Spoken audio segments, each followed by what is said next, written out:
मुझे लगता है कि इलेक्शन कमीशन ने पहले ही कहा कि जो आप आरोप लगा रहे हैं उसके सबूत दें। एक संवैधानिक संस्था के ऊपर आरोप लगा रहे हैं, उनसे सबूत मांगा जा रहा है, सबूत नहीं दिया।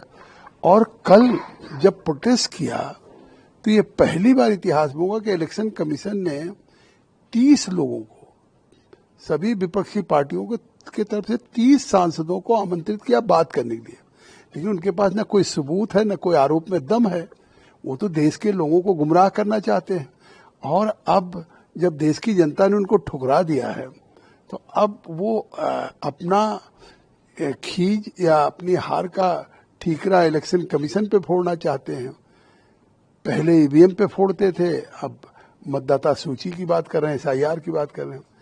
एसआईआर में कर्नाटक के एक मंत्री ने खुद अपनी सरकार के खिलाफ सवाल उठा दिया तो उसको डिसमिस कर दिया गया।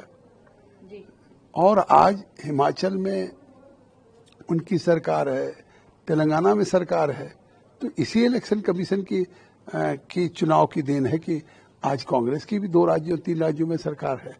तो अब वो इस बात को नहीं समझे कि लीडर ऑफ अपोजिशन हो करके केवल इलेक्शन कमीशन पे हिट एंड रन कर रहे हैं, आरोप लगाना और फिर जब सबूत मांगा जाए तो वहां से भागना। अब कल तो पूरे देश के सामने एक्सपोज हो गए कि जब इलेक्शन कमीशन उनको बुला रहा 30 सांसदों तो कह रहे हैं कि हम पूरी भीड़ लेके जाएंगे।